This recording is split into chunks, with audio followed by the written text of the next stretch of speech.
Hello everyone, welcome to the July 8th, 2018 edition of the Astrology News Report. I'm your intrepid host, Ron Berger. In this segment, we'll take a look at the upcoming planetary patterns and predictions. What's on the celestial agenda for July 8th to July 15th and beyond. But before beginning, a little reminder to viewers to please help out covering the costs of keeping this weekly report going. Some of you have donated, but many more have not. Just click on the link at the end of the video to make your donation. Thank you. This week, the Retrograde Mars-Ketu Conjunction is getting more and more exact.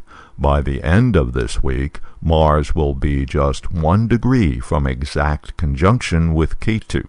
Ketu, in case you don't know, is the Sanskrit name for the south node of the moon, the crossover point of the path of the sun and the path of the moon as seen from Earth. In other words, one of the eclipse points.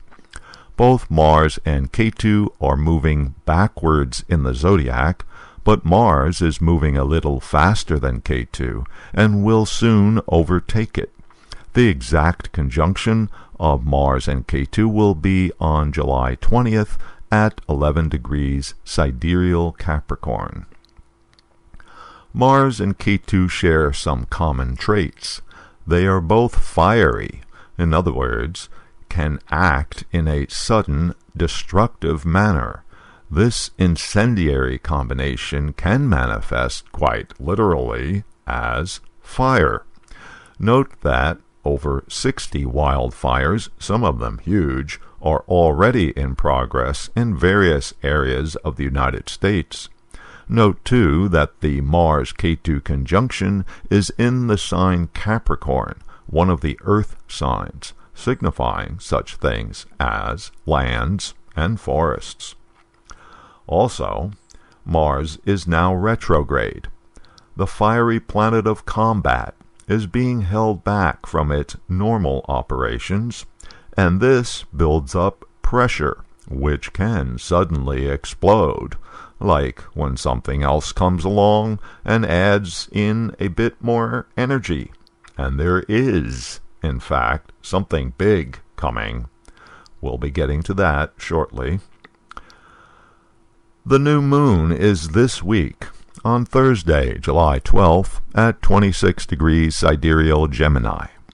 Directly opposite the new moon is Pluto at 25 degrees Sagittarius. When a new moon is closely associated with or aspected by another planet, that planet's significations will be emphasized during the coming lunar month.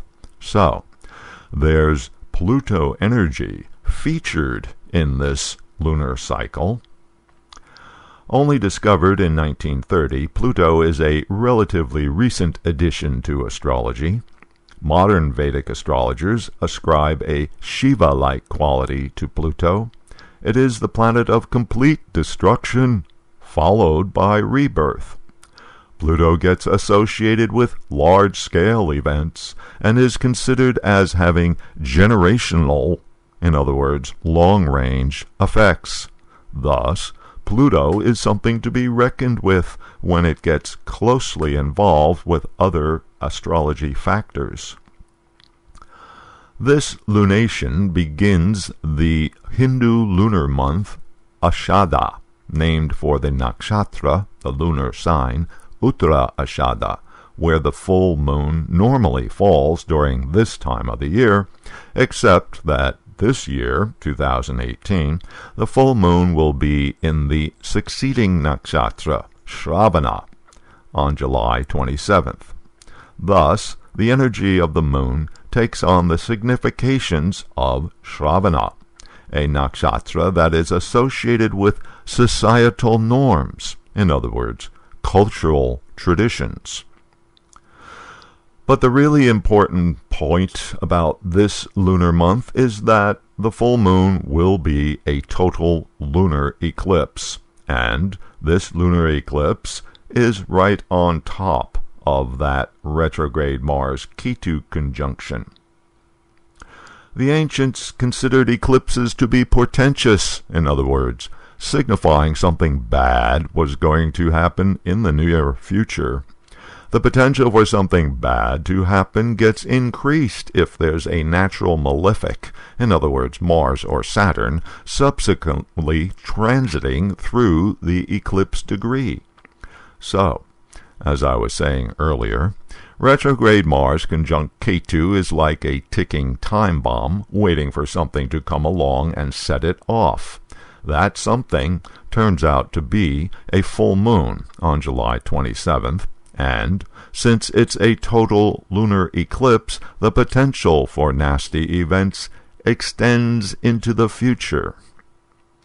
Usually the events associated with an eclipse happen when a planet subsequently transits through or opposite to the eclipse point.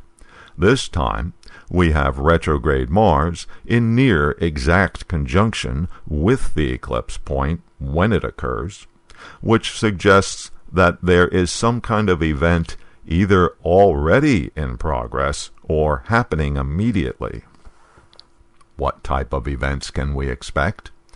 Since the two associated factors, retrograde Mars and Ketu, are south node of the moon, both have a fiery quality, we can anticipate something that is fast-moving and may indeed be fire itself.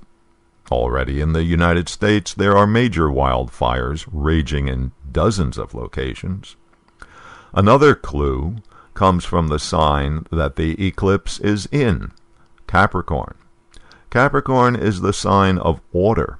It's the manager sign of the zodiac.